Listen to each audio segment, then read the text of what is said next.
Hati kami mengucap syukur Tuhan karena kebaikan Tuhan yang tiada hentinya.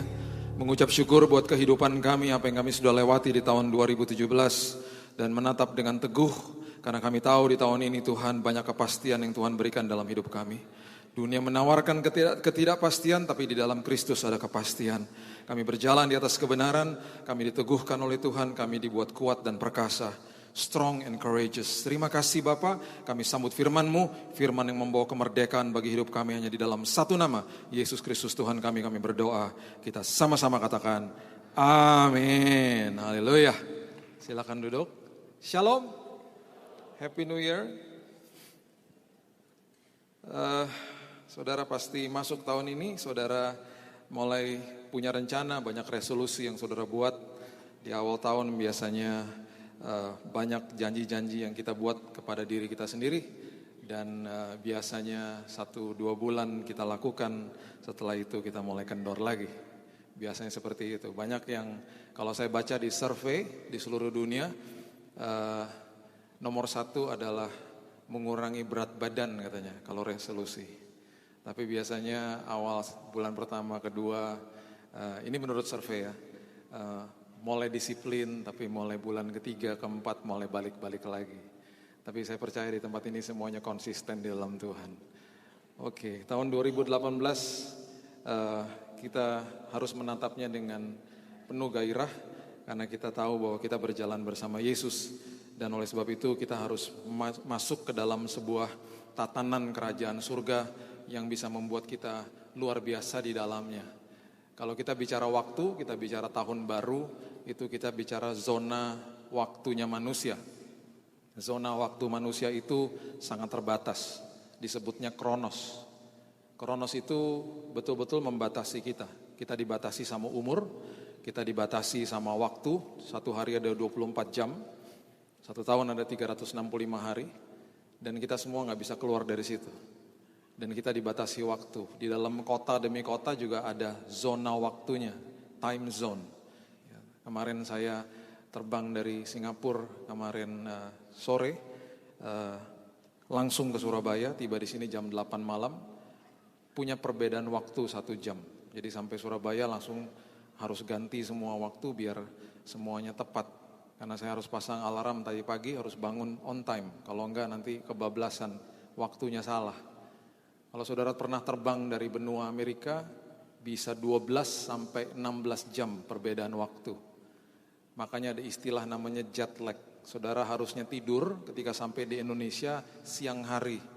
Jadinya ngantuk siang hari. Dinamakan jet lag karena ada perbedaan waktu yang harus kita alami. Dan itu adalah zona-zona waktu yang kita terbatas dan terkurung di dalamnya.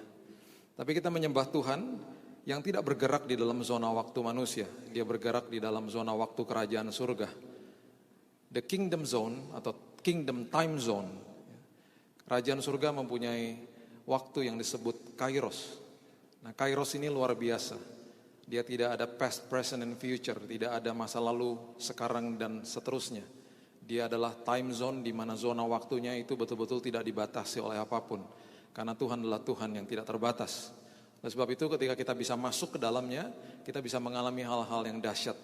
Kita mau belajar bagaimana tahun ini saya ada di dalam waktunya Tuhan. Walaupun saya hidup di tahun 2018, tapi saya hidup di dalam kairosnya Tuhan, waktunya Tuhan, time zone-nya Tuhan.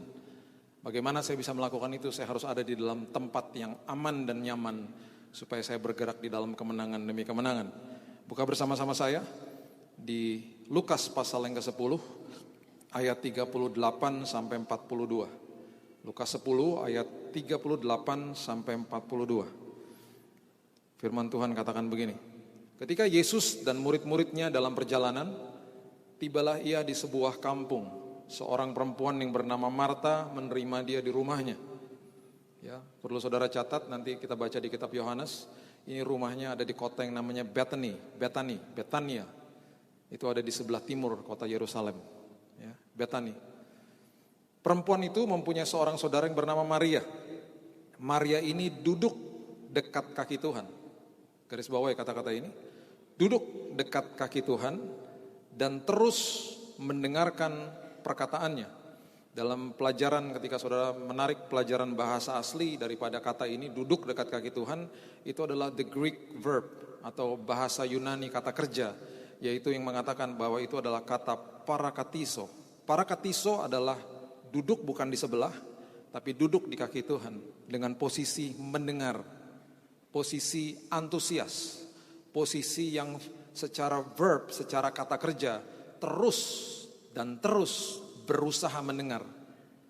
Dan parakatizo adalah kata yang juga bukan sekedar hanya mendengar saja, mendengar dan mengerti. Mendengar dan mengerti. Ayat 40. Sedang Marta sibuk sekali melayani. Ia mendekati Yesus dan berkata, Tuhan, tidakkah Engkau peduli bahwa saudaraku membiarkan aku melayani seorang diri? Suruhlah dia membantu aku. Tetapi Tuhan menjawabnya, Marta, Marta, engkau khawatir dan menyusahkan diri dengan banyak perkara. Catat ayat 42 ini. Ada 3 hal yang Yesus katakan tentang parakatizo. Ada 3 hal yang Yesus ucapkan tentang apa itu arti duduk di kakinya dan terus, bukan sekedar hanya sekali saja, dan terus mendengarkan suaranya. Yang pertama dikatakan begini, tetapi hanya satu saja yang perlu. Berarti gak ada yang lain yang lebih perlu daripada itu. Hanya satu saja yang perlu. Yang kedua dia katakan Maria telah memilih bagian yang terbaik. Berarti gak ada yang lebih baik daripada itu. It's the best.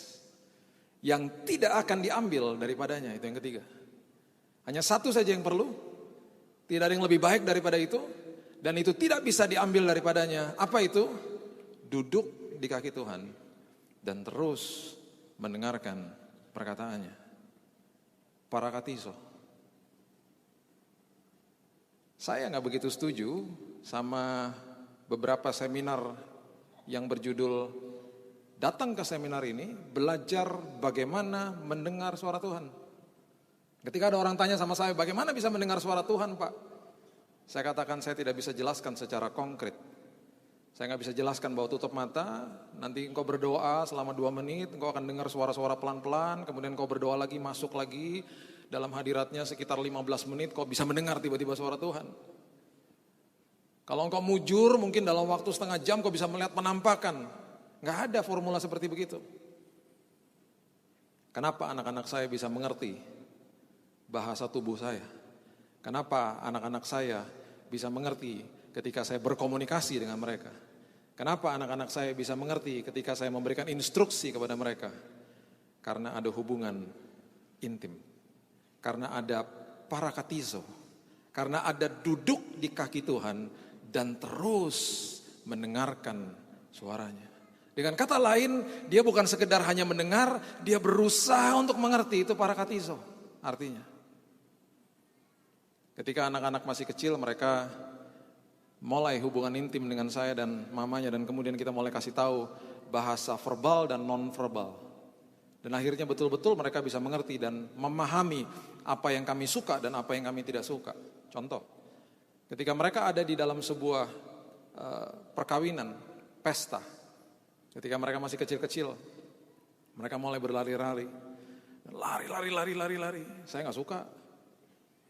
Dari jauh saya gak teriak-teriak, saya gak perlu teriak-teriak sama mereka. Saya cuma liatin begini dari jauh. Mereka udah paham, langsung begitu. Dari jauh saya cuma begini. Dari jauh mereka begini. Oke. Terus saya cuma begini aja. Langsung lari ke sini. Jangan lari-lari dong. Oke, Dad. Tapi ketemu teman aku, ya gak apa-apa ketemu teman, tapi jangan lari. Ini pesta, hormati dong. Oke. Ini Bu Lydia kenal anak saya, kita ke Israel sama-sama. Dia ngerti bahasa tubuh saya sama dia. Bagaimana cara mendengar suara Tuhan? Hubungan intim. Makanya saya terus katakan begini, hubungan intim sama Tuhan bukan keharusan, gaya hidup. Keharusan adalah faktor eksternal. Saya gak pernah suka pakai istilah itu. Karena orang kalau diharuskan pasti berontak, pasti lupa, pasti capek sendiri karena diharuskan, karena gak lahir dari dalam sini. Tapi ketika itu menjadi gaya hidup, lifestyle, nagih. Duduk di kaki Tuhan, dengar suaranya, dan terus mendengarkan instruksinya, itu hanya satu yang perlu. Gak ada lain lagi yang lebih perlu daripada itu di tahun 2018. Gak ada lagi yang lebih terbaik daripada itu di tahun 2018. Dan itu tidak akan bisa diambil daripada saudara. tidak akan bisa diambil daripada saudara. Masuk ke dalam posisi itu adalah posisi yang paling aman dan nyaman dalam hidup saudara. Ada seorang violinist, seorang pemain biola yang sangat terkenal di dunia. Hebatnya luar biasa. Sekali konser di Washington DC, tiketnya bisa 13 juta. Karena ini pemain violinist, pemain biola yang sangat terkenal. Biolanya dia beli dari abad 18, harganya 53 M biolanya. Dan dia mau tes, dia mau tahu kira-kira orang memperhatikan dia atau tidak. Jadi 3 hari sebelum dia mengadakan konser akbar yang luar biasa di Washington DC di Amerika, dia turun ke stasiun subway, metro, kereta bawah tanah, dia turun di situ. Dan dia mengambil posisi sebagai seorang pengamen. Dia mulai mainkan biolanya di rush hour jam 7.30 pagi, jam 8 pagi. Dia mulai mengadakan sebuah konser kecil-kecilan di stasiun subway di bawah tanah. Tapi karena begitu banyak orang yang sibuk mondar-mandir kejar kereta dan mau kerja dan lain sebagainya, tidak ada satupun orang yang memperhatikan dia. He gave a 2-hour free concert. 2 jam konser gratis di situ. Yang harusnya saudara bayar 13 juta kalau nonton konsernya dia. Dia mainkan biola yang harganya 53 M dengan suara yang sangat merdu dan luar biasa. Hanya ada satu ibu yang tahu siapa dia. Dan ibu itu stop. Terkagum-kagum. Wow, Anda adalah orang yang 3 hari lagi akan konser. Ya. Wow. Dia berdiri depan ibu itu, depan bapak itu. Dia nonton konser gratis selama 2 jam. Yesus selalu ada di situ. Dia selalu ada di dalam ruangan itu, menunggu saudara untuk datang duduk di kakinya. Tapi seringkali kita menyibukkan diri kita dengan hal-hal yang tidak perlu. Kita bersandar kepada kekuatan kita sendiri. Dan kekuatan kita sangat terbatas. Kita nggak ngerti bahwa ada sebuah kekuatan yang tidak ada batasnya di dalam zona waktu yang juga tidak ada batasnya. Karena di dalam zona waktu kerajaan surga dia telah menyiapkan perkara yang luar biasa indahnya bagi saudara. Masuk tahun 2018, belajar untuk duduk di kaki Tuhan dan terus mendengarkan suara dia. Belajar mendengar suara dia. Makin intim, makin cakap pendengarannya. Makin intim, makin tajam pendengarannya di dalam Tuhan. Saking sukanya Yesus dengan apa yang dilakukan oleh Maria. Beberapa hari sebelum dia naik di kayu salib, dia kembali datang ke rumah itu. Yohanes mencatat begini, Yohanes 12 ayat 1 sampai 8 sampai 7 maksud saya, mengatakan begini. 6 hari sebelum Paskah Yesus datang ke Betani, tempat tinggal Lazarus yang dibangkitkan Yesus dari antara orang mati. Di situ diadakan perjamuan untuk dia dan Marta melayani, sedang salah seorang yang turut makan dengan Yesus adalah Lazarus. Maka Maria mengambil setengah kati minyak narwastu murni yang mahal harganya, lalu meminyaki kaki Yesus dan menyekanya dengan rambutnya, dan bau minyak semerbak di seluruh rumah itu.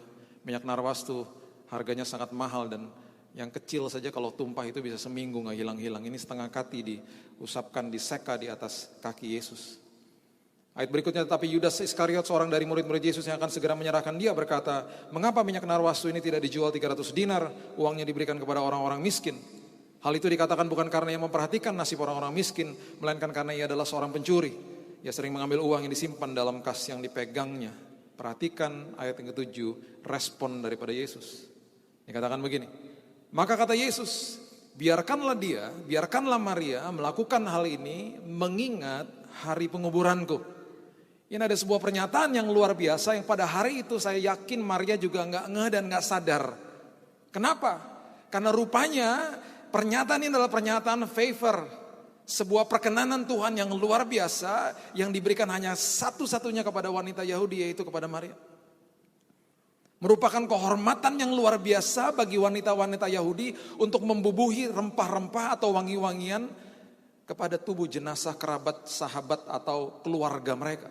Makanya ada 3 wanita datang ke kubur Yesus. Mau memberikan rempah-rempah wangi-wangian ini ke atas tubuh Yesus. Apakah mereka menemukan Yesus? Tidak. Karena Yesus sudah bangkit. Satu-satunya wanita yang mendapatkan perkenanan Tuhan untuk membubuhi wangi-wangian atas tubuh Yesus. Sampai ada pernyataan ini keluar dari mulut dia. Biarkan dia lakukan ini untuk mengingat hari penguburanku. Itu hanya Maria. Karena rupanya beberapa hari setelah peristiwa ini, Yesus naik ke kayu salib. Dan rupanya wangi-wangian itu yang dibubuhi sama Maria tidak hilang sampai hari penguburannya. Satu-satunya wanita yang mendapatkan perkenanan Tuhan, favornya Tuhan adalah Maria. Masuk ke dalam zona waktunya Tuhan. Saudara akan diberikan perkenanan Tuhan di tahun 2018. Duduk di kaki Tuhan, para katizo, terus belajar dengar instruksi Tuhan. Karena banyak instruksi yang dia mau berikan kepada saudara, supaya saudara berjalan dalam jalur yang benar di tahun ini. Banyak instruksi yang dia mau berikan. Nanti aku akan mempertemukan engkau dengan jejaring yang tepat, kesempatan yang tepat. Coba kita baca ayat ini dulu. Lukas pasal yang ke-22. Ayat yang ke-7 sampai 13 mengatakan begini. Lukas pasal yang ke-22 ayat 7 sampai 13. Hal yang kedua, apa yang Yesus akan berikan kepada saudara ketika saudara masuk ke dalam kairos atau zona waktunya Tuhan adalah ini. Lukas 22 ayat 7. Maka tibalah hari raya roti tidak beragi, yaitu hari di mana orang harus menyembelih domba Paskah. Perhatikan kalimat ini. Lalu Yesus menyuruh Petrus dan Yohanes. Instruksi yang diberikan. Petrus dan Yohanes. Katanya, pergilah persiapkan perjamuan Paskah bagi kita supaya kita makan. Kata mereka kepadanya, mereka respon, di manakah engkau kehendaki kami mempersiapkannya? Instruksi berikutnya, jawab Yesus, apabila kamu masuk ke dalam kota, kamu akan bertemu dengan seorang yang membawa kendi berisi air. Ikutilah dia ke dalam rumah yang dimasukinya. Catat ayat ini. Orang yang membawa kendi berisi air, ikuti dia supaya engkau menemukan rumah itu. Dan katakanlah kepada tuan rumah itu, ayat 11, guru bertanya kepadamu, di manakah ruangan tempat aku bersama-sama dengan murid-muridku akan makan Paskah? Lalu orang itu akan menunjukkan kepadamu sebuah ruangan atas yang besar, yang sudah lengkap. Disitulah kamu harus mempersiapkannya. Ini semua instruksi yang Tuhan berikan. Perhatikan ayat 13. Maka berangkatlah mereka, Petrus dan Yohanes. Dan perhatikan kalimat ini. Dan mereka mendapati semua seperti yang dikatakan Yesus kepada mereka. Lalu mereka mempersiapkan Paskah. Jangan percaya perkataan orang. Jangan percaya perkataan siapapun. Percaya perkataan Yesus. Karena perkataan dia tidak akan kembali dengan sia-sia. Perkataan dia adalah ya dan amin. Perkataan dia yang disampaikan, instruksi yang disampaikan pasti akan ditemui semuanya seperti yang dikatakannya. Pada saat itu nggak ada sistem komunikasi. Pada saat itu nggak ada smartphone. Waktu saat itu nggak bisa Petrus sama Yohanes janjian sama si pembawa kendi air. Karena kalau nggak ketemu sama si pembawa kendi air, nggak ketemu sama rumahnya. Kuncinya apa? Ketemu sama si pembawa kendi air. Alkitab tidak mendokumentasikan lebih detail lagi di persimpangan mana mereka harus ketemu. Alkitab tidak mendokumentasikan ada di jalur mana mereka harus ketemu. Si pembawa kendi air kan banyak waktu saat itu. Kendinya warna apa? Dia pakai jubah apa? Alkitab tidak mendokumentasikan, tapi saya percaya akan lebih banyak detail yang diucapkan Yesus kepada dua muridnya ini. Karena pada akhirnya dikatakan mereka mendapati semua seperti yang dikatakan Yesus. Saat ini gampang. Pada saat itu nggak ada smartphone, nggak ada telepon, mereka nggak bisa kontak-kontak. Kamu katanya pembawa kendi air yang begini ya. Aku disuruh Yesus ketemu kamu jam sekian ya, jangan telat ya. Kalau kamu datang duluan tungguin ya. Di persimpangan mana sih kamu lewatnya? Mereka semuanya mengandalkan perkataan Yesus. Saat ini kalau saudara mau ketemu sama orang, mau meeting gampang. Saudara nggak pernah ketemu sama orangnya juga gampang karena ada telepon. Orang mau ketemu sama saya juga gampang ke tempat umum kalau belum pernah ketemu. Bapak yang mana Pak? Ini Pak, saya baru masuk pintu Pak. Lihat Pak, nah itu Pak. Yang mengkilat-mengkilat Pak. Nah, lihat gak? Oh iya Pak, Bapak mana Pak? Saya di ujung Pak, pakai baju kotak-kotak Pak. Langsung gampang ketemu. Easy. Dulu gak gitu. Mereka harus mengandalkan perkataan Yesus. Saat ini kita gak mengandalkan perkataan Yesus. Kita mengandalkan perkataan media, kita jadi ketakutan. Kita mengandalkan perkataan orang. Kita jadi ketakutan. Kita gak belajar melatih para katizo. Kita gak belajar untuk duduk di kaki Tuhan. Dan kita masuk tahun 2018 kita ketakutan.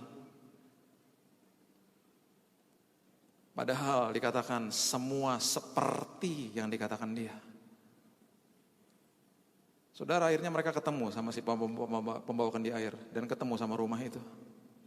Kalau saudara dengar suara Tuhan, belajar hubungan intim sama Tuhan, tahun ini saudara akan dipertemukan dengan jejaring, dengan orang, dengan network yang tepat dalam hidup saudara. Saudara akan dipertemukan dengan kesempatan, opportunity yang tepat. Karena apa? Orang, jejaring, kesempatan itu semuanya letaknya ada di dalam kairosnya Tuhan. Zona waktunya kerajaan surga. Makin saudara hubungan intim, duduk dekat kaki Tuhan, para katiso saudara lakukan, saudara akan masuk ke dalam zona waktunya Tuhan. Dan di dalam kairosnya Tuhan, saudara akan menemukan keberhasilan demi keberhasilan. Semua kepastian demi kepastian ada di dalam situ. Pengkhotbah mencatat dengan sangat jelas. Pengkhotbah 9 ayat yang ke-11. Lagi aku melihat di bawah matahari bahwa kemenangan perlombaan bukan untuk yang cepat. Keunggulan perjuangan bukan untuk yang kuat. Dan roti bukan untuk yang berhikmat. Kekayaan bukan untuk yang cerdas. Karunia bukan untuk yang cerdik cendekia. Karena waktu dan nasib dialami mereka semua. Waktu dan nasib bicara soal time and chance bahasa Inggrisnya. Dan dalam bahasa Ibrani dikatakan alaf dan taf. Bahasa Yunani dikatakan alfa dan omega. Bahasa Indonesianya awal dan akhir. Awal dan akhir dari kehidupanmu. Ketika engkau masuk ke dalam zonanya Tuhan, ketika engkau menemui keberhasilan itu bukan karena engkau lebih kuat, bukan karena engkau lebih berhikmat, bukan karena engkau lebih cerdas. Itu semuanya karena Tuhan. Tahun 2018 di ujung tahun ini, engkau akan menikmati keberhasilan yang luar biasa dalam hidupmu. Kau akan menikmati rencana Tuhan, rancangan Tuhan terjadi atas hidupmu. Dan di ujung tahun ini kesaksian kita akan katakan, Tuhan terima kasih. Semuanya bukan kuat dan gagah saya. Karena saya ada di dalam time zone-nya Tuhan. Masuk dalam kairosnya Tuhan. Semua kemuliaan bagi Tuhan. Karena di dalam time zone-nya Tuhan, di dalam waktunya Tuhan. Ada kesempatan yang dia sudah siapkan bagi saudara. Ada jejaring demi jejaring yang dia sudah siapkan bagi bisnis usaha saudara. Bagi pelayanan saudara. Yang masih single-single jangan dengar khotbah ini besok pulang bilang, oh pembawa kendi air. Ada tukang aqua datang ke rumah, itu pembawa kendi air, main-main mata sama dia. Pembawa kendi air ya jangan-jangan kamu jodoh saya. Bukan gitu ya. Pembawa kendi air, orang yang tepat Tuhan akan kirim dalam hidup saudara. Saudara, tahun 2000, saya diminta sama Tuhan. Tuhan berikan visi dalam hidup saya untuk memimpin industri rohani Indonesia. Industri rohani itu dalamnya ada toko buku rohani, penerbitan, televisi rohani, talk show, radio, dan lain sebagainya. Dan ada distributor, ada UKM yang jumlahnya sampai ribuan.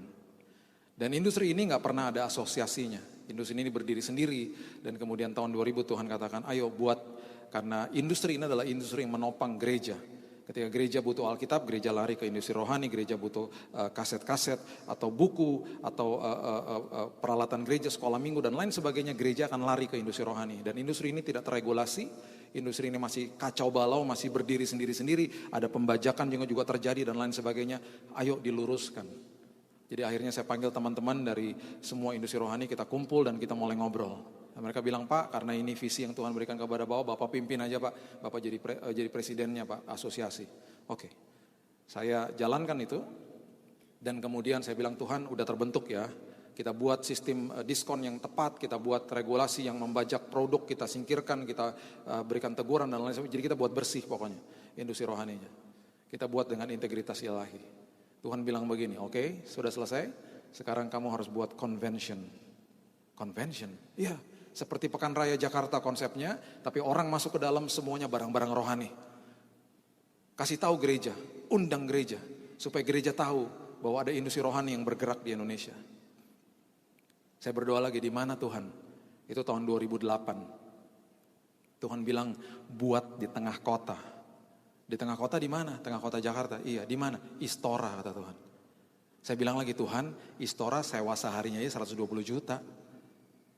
Gimana dapat uangnya Tuhan?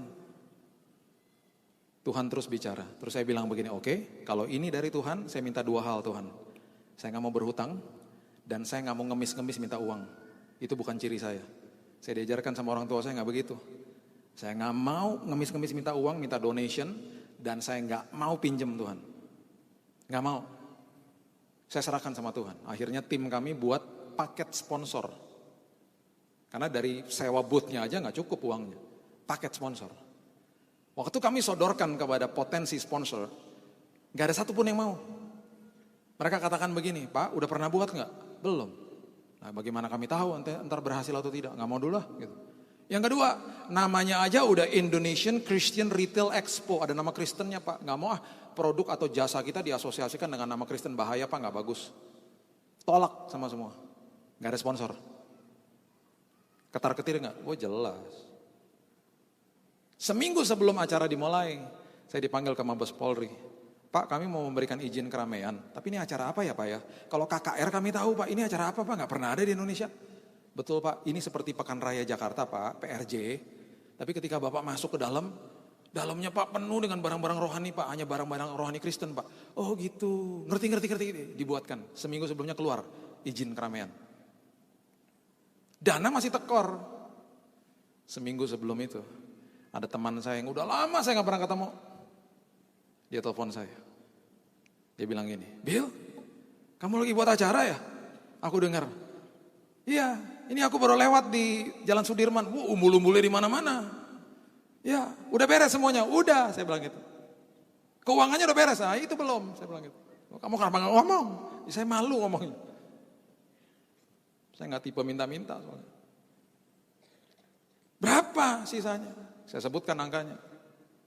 Dia bilang gini loh, aku tuh telepon karena aku tergerak. Besok datang deh ke kantor atau kirim orang juga gak apa-apa. Aku tutup semuanya ya. Terus saya bilang gini loh, jangan. Ntar saya balikinnya gimana? Orang ini sponsor aja gak ada. Gak usah balikin. Saya mau nabur kok. Dan jangan sebut nama saya. Acaranya berhasil tanpa hutang. Di cover sama Tuhan. Bagi saya, dia adalah si pembawa kendi air yang Tuhan kirim tepat pada waktunya. Dia adalah pembawa kendi air yang lewat dalam hidup saya. Dan saya dipertemukan sama dia. Habis setelah acara itu gak pernah ketemu lagi.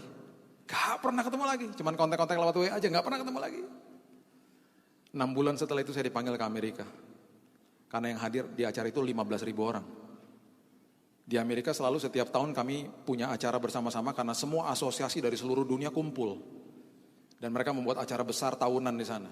Yang waktu saya hadir, dari Indonesia, saya dari Indonesia dipanggil ke depan. Dia bilang begini, kami mau memberikan penghargaan bagi Indonesia. Dan kami minta supaya Bapak ini memberikan speech di depan. Karena kami mau menyatakan bahwa convention pertama yang diadakan di Indonesia, convention Kristen itu adalah convention yang terbesar di Asia. Mengalahkan Singapura, Hong Kong, Korea, dan lain sebagainya. Sudah bertahun-tahun mengadakan begitu. Kami mau tahu, kok negara di mana kalian itu minoritas, kok bisa buat convention besar begitu? Saya maju di atas, saya bilang begini. Itu bukan karena saya lebih cerdas, bukan karena saya lebih kuat, bukan karena saya lebih berhikmat. Saya kutip Pengkhotbah 9 ayat 11. Alaf dan Taf, Alfa dan Omega, awal dan akhir, semuanya karena Tuhan. Bukan karena saya. Semuanya karena saya masuk di dalam time zona waktunya Tuhan. Masuk di dalam kairosnya Tuhan. Saya pulang dari sana, lega hati saya bilang, Tuhan utang lunas ya. Selesai ya Tuhan. Tuhan bilang begini, enak aja. Itu baru permulaan. Sekarang harus siap-siap buat yang kedua. Aduh Tuhan. Tahun 2009 saya datangin Mabes Polri ke teman-teman, saya bilang, Pak gimana Pak kalau buat tahun ini? Jangan Pak, ini tahun pemilu Pak, jangan Pak, jangan tahun ini Pak. Saya keluar dari Mabes Polri, hati saya senangnya minta ampun. Terima kasih Tuhan, kalau perlu tiap tahun pemilu aja Tuhan, gak usah buat lagi. Gak bisa ngeles, akhirnya tahun 2011 harus buat yang kedua. Yang kedua Tuhan bilang jangan buat di Istora, sekarang buat di Kelapa Gading. Kelapa Gading kalau saudara pernah ke Jakarta adalah tempat di Indonesia di mana orang Kristen per kapita terbesar ada di situ. Gereja per kapita terbesar jumlahnya juga ada di daerah perumahan itu. Ada 167 pintu gereja, ada 400 kebaktian yang terjadi di Kelapa Gading setiap hari Minggu. Itu sudah seperti Holy Land. Kalau saudara nggak punya uang ke Israel, pergi Kelapa Gadingnya itu udah Holy Land juga di situ. Semua ministry besar, semua gereja-gereja besar punya markas di sana. Perputaran uang nomor 1 di Indonesia ada di Kelapa Gading. Semua waralaba ada di sana, semua bank ada di sana, dan mallnya saja ada 5 di sana. Luar biasa tempat itu. Sekarang sedang dibangun LRT ya, lewatin tempat itu. Jadi Tuhan bilang buat di situ, namanya Mall of Indonesia, buat di ground floor-nya. Saya bilang oke Tuhan, hal yang sama terjadi lagi. Gak ada sponsor yang mau. Dan saya bilang lagi, 2 hal, kondisi Tuhan, gak mau hutang, gak mau minta-minta Tuhan. Saudara, persis seperti yang pertama, seminggu sebelum itu ada seorang ibu yang saya juga baru pertama kali ketemu sama dia itu baru 1 tahun sebelumnya. Dia telepon saya, dia katakan, Pak mau buat acara ya, saya dengar. Bapak ketemu ya, presentasiin kepada saya. Saya ngobrol sama dia 10 menit, dan kemudian dia bilang, Pak saya tutup sisanya. Jangan sebut nama saya. Acaranya tertutup, gak ada hutang, yang hadir 40.000 orang. Dan waktu acara itu terjadi, saya kembali dipanggil ke Amerika. Saya dipanggil ke sana, karena mereka mendengar pihak mallnya sampai heboh. Karena mereka katakan, pihak mall katakan gak pernah kita buat acara yang serame ini. Sampai valet parkingnya aja udah gak bisa lagi terima. Itu kalau saudara tahu daerah situ sebelahnya ada daerah perumahan namanya Sunter, itu macetnya sampai ke sana. Mereka katakan, Pak kita pernah buat konser band Dewa di sini. Gak serame ini Pak. Ini sampai ngebludak orangnya datang semua. Saya dipanggil ke sana lagi, dan waktu acara di Amerika itu ada Pak Reinhard Bonnke dan lain sebagainya. Ada upacara yang sudah disiapkan bagi Indonesia, dan saya juga dikejutkan karena mereka lakukan itu surprise. Dan saya dipanggil ke depan lagi, dan pada hari itu saya diberikan award atau penghargaan tertinggi dari asosiasi Kristen di dunia, namanya Peter Gunter Award. Itu hanya diberikan 1 tahun sekali kepada orang yang dianggap berprestasi menurut mereka begitu. Itu diberikan kepada saya, besar. Kemudian saya disuruh kasih speech lagi. Apa yang saya katakan sama dengan tahun 2008. Karena mereka katakan begini, ini kami berikan penghargaan karena kali ini Indonesia mengadakan second convention, yang convention yang kedua. Bukan lagi terbesar di Asia, tapi terbesar di dunia. Mengalahkan Amerika, mengalahkan Brazil, mengalahkan segala-galanya. Kok bisa orang sebanyak itu datang? Kok bisa ternyata gereja bertumbuh di sana, katanya begitu. Kembali pernyataan saya sama. Alaf dan Taf, Alfa dan Omega, awal dan akhir. Bukan karena saya lebih cerdas, bukan karena saya lebih kuat, bukan karena saya lebih berhikmat. Semuanya karena Tuhan. Itu aja, kiat-kiatnya hanya itu. Udah gak ada yang lain karena saya masuk ke dalam zona waktunya Tuhan. Kairosnya Tuhan, di dalam kairosnya Tuhan, dia pertemukan dengan orang jejaring yang tepat, dia pertemukan dengan kesempatan yang tepat. Saya pulang ke Indonesia, dan sampai hari ini penghargaan yang besar itu gak pernah saya pajang. Penghargaan itu sudah debuan ada di bawah meja saya. Kalau saudara mau silakan ambil buat talenan silakan.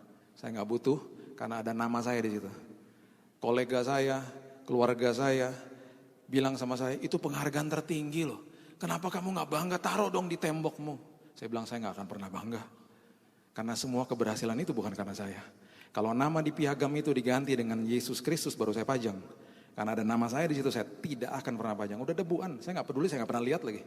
Bukan saya gak menghargai mereka memberikan itu, bukan. Tapi saya tahu keberadaan posisi saya di mana.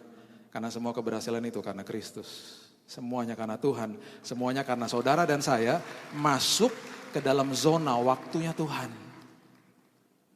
Yuk kita parakatiso tahun ini. Kita duduk dekat kaki Tuhan dan kita terus belajar dengar suara Tuhan. Hidup intim, simple sederhana, tapi seringkali dilupakan sama kita. Kita sibuk ngurusin yang lain-lain, kita lupa. Kita lewati orang yang lagi konser, kasih konser gratis. Kita lupa, dia tunggu di ruangan itu. Kalau saudara datang meeting, seringkali saudara datang orangnya belum datang. Tapi ketika saudara masuk ke dalam ruangan itu, di mana saudara berhubungan intim dengan Tuhan, dia tidak pernah telat. Dia selalu ada di situ, dia tunggu saudara. Yang telat siapa? Kita yang telat. Duduk di kaki Tuhan dan terus dengarkan suara Tuhan. Saya tutup dengan kebenaran ini saudara. Ironis, tapi saya percaya di tempat ini gak begitu. Markus 4 ayat 35 sampai 41 mengatakan begini.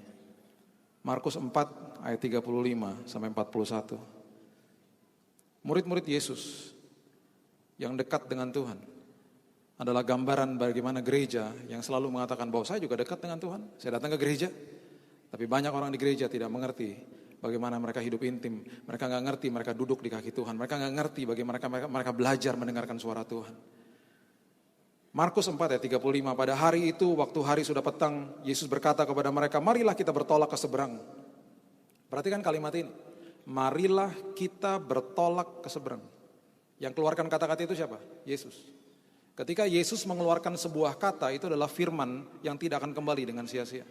Harusnya murid-muridnya sadar, harusnya murid-muridnya kenal siapa dia, harusnya murid-muridnya tahu bahwa firman yang dikeluarkan tidak akan kembali dengan sia-sia, itu ada bobotnya. Berbobot, has a weight on it, ada anointing on it. Jadi waktu Yesus katakan marilah kita bertolak ke seberang, itu ada artinya.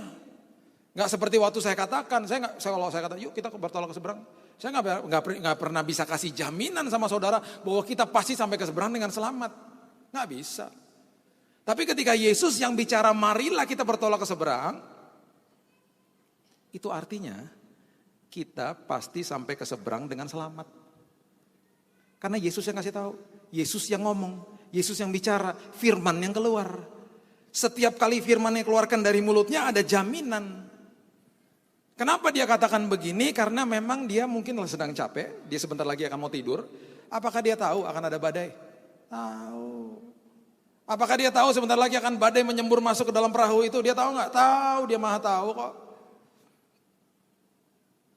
Dia tahu, oleh sebab itu dia keluarkan firman-Nya. Supaya apa? Firman-Nya memproteksi mereka semuanya. Itu maksudnya. Ini ayat ini walaupun sepotong bobotnya luar biasa. Murid-muridnya nggak sadar. Cuman dianggap kata-kata biasa, marilah kita bertolak ke seberang. Seperti kata-kata orang biasa. Enggak, ini keluar dari mulut dia kok. Marilah kita bertolak ke seberang. Kalau Billy Lantang yang mengeluarkan kata-kata itu, nggak ada jaminan. Tapi kemarilah kita bertolak ke seberang, kalau Yesus yang mengeluarkan kata-kata itu sama dengan kita pasti sampai ke seberang dengan selamat. Itu bedanya. Ayat 36. Mereka meninggalkan orang banyak lalu bertolak membawa Yesus beserta dengan mereka dalam perahu di mana Yesus telah duduk dan perahu-perahu lain juga menyertai dia. Nah, terjadi nih. Lalu mengamuklah taufan yang sangat dahsyat. Ombak menyembur masuk ke dalam perahu sehingga perahu mulai penuh dengan air. Pada waktu itu Yesus sedang tidur di buritan di sebuah tilam. Kalau murid-muridnya sadar dan ngerti kata-kata dia, marilah kita bertolak ke seberang yang artinya kita pasti sampai ke seberang dengan selamat, jangan dibangunin. Jangan dibangunin, pasti sampai kok ke seberang dengan selamat walaupun ombaknya menyembur masuk. Ini enggak. Dalam statusnya sih kayaknya dekat sama Yesus. Tapi gak ngerti perkataan Yesus. Ketakutan gak mereka? Ketakutan akhirnya. Maka murid-muridnya membangunkan dia, ayat 38. Dan berkata kepadanya, Guru engkau tidak peduli kalau kita binasa. Ayat 39. Bangunkan Yesus, bangun. Ya pun bangun menghardik angin itu dan berkata kepada danau itu, diam tenanglah. Harusnya gak harus begini. Walaupun gak tenang danau itu tetap aja. Mereka sampai ke seberang dengan selamat kok. Lalu angin itu reda, danau itu menjadi teduh sekali. Perhatikan kalimat-kalimat berikut ini. Ada dua pernyataan Yesus katakan. Lalu ia berkata kepada mereka, mengapa kamu begitu takut? Yang kedua, mengapa kamu tidak percaya? Mengapa kamu takut? Mengapa kamu gak percaya? Kan aku udah bilang dari awal tadi, marilah kita bertolak ke seberang. Gak ngerti artinya. Makanya kalau yang naik perahu itu jemaat Betaningin dan pasti ayatnya berubah bedanya, betul? Karena saudara semua ngerti apa yang Yesus katakan, amin. Saudara gak akan bangunkan Yesus, ayatnya berbeda pasti. Yesus bertolak ke seberang dengan jemaat Betaningin dan ibadah jam 9.30 lebih tepatnya. Ya kan Yesus katakan begini, marilah kita bertolak ke seberang, masih sama nih ayatnya.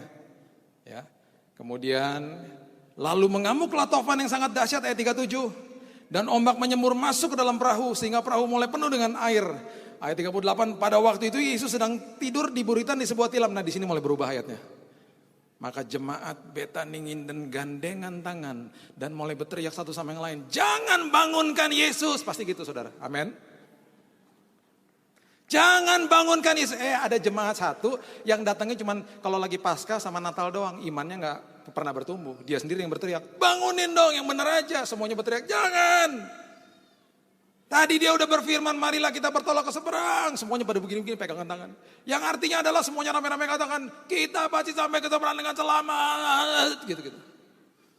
Menyembur masuk, udah banjir di dalam perahu. Mereka terus berlayar. Dan akhirnya kapalnya sampai ke seberang dengan selamat. Di situ baru Yesus bangun.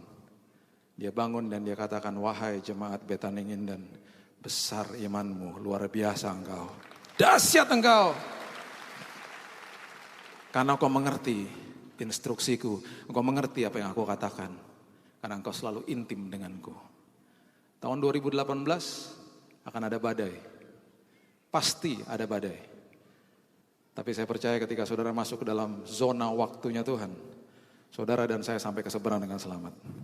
Saudara pasti berhasil, saudara pasti luar biasa, dapat kemenangan dari Tuhan, perkenanan Tuhan, ketemu dengan jejaring yang tepat, dan ketemu dengan kesempatan demi kesempatan yang luar biasa yang Tuhan sudah siapkan di dalam kairosnya Tuhan, dalam zona waktunya Tuhan. Dan di ujung tahun ini dengan bangga saudara katakan, terima kasih Tuhan. Semua keberhasilan karena Alaf dan Taf, Alfa dan Omega, awal dan akhir. Bukan karena saya, karena Tuhan. Karena Tuhan. Tahun 2018 menjadi luar biasa Tuhan. Karena Tuhan. Mari kita tundukkan kepala saudara, kita berdoa. Terima kasih Tuhan. Terima kasih Yesus. Kami belajar bagaimana kami duduk di kaki-Mu itu Tuhan. Engkau sendiri mengatakan tidak ada lagi yang lebih perlu daripada itu. Tidak ada lagi yang lebih terbaik daripada itu Tuhan. Dan itu tidak akan pernah bisa diambil daripada kami. Oleh sebab itu Tuhan ajari kami di tahun ini. Kami makin mempertajam doa kami kepada Tuhan. Hubungan intim kami kepada Tuhan. Duduk di kaki Tuhan dan terus mendengarkan suara Tuhan. Parakatiso. Dan belajar untuk mendengar suara Tuhan. Dan kami percaya Tuhan perkenanan Tuhan terjadi. Jejaring yang tepat Engkau akan kirim. Si pembawa kendi air itu akan lewat dalam hidup kami.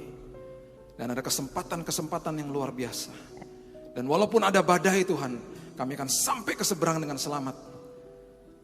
Karena tangan penyertaan Tuhan selalu bersama-sama dengan kami. Dan di ujung tahun ini dengan bangga kami bisa katakan, Tuhan terima kasih. Semua yang terjadi, semua keberhasilan yang terjadi, semuanya karena Yesus.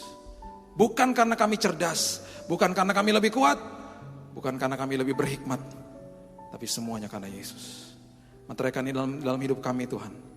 Kami mau masuk dalam zona waktunya Tuhan. Kami mau ada di dalam posisi yang paling aman dan nyaman di tahun 2018. Di kaki Tuhan, mendengarkan suara Tuhan. Dan kami percaya, kehidupan kami di tahun yang baru ini menjadi perkasa. Ketika kami bersandar kepada dompet kami sendiri, semuanya terbatas. Tapi ketika kami bersandar kepada Tuhan, semuanya menjadi tidak terbatas Tuhan. Kami serahkan hidup kami dalam tangan Tuhan. Meteraikan ini kepada jemaat-Mu di tempat ini Tuhan. Dan hanya di dalam satu nama Yesus Kristus kami sudah berdoa, mengerti dan juga diberikan kuasa untuk melakukan firman Tuhan. Dan kita sama-sama kita katakan amin.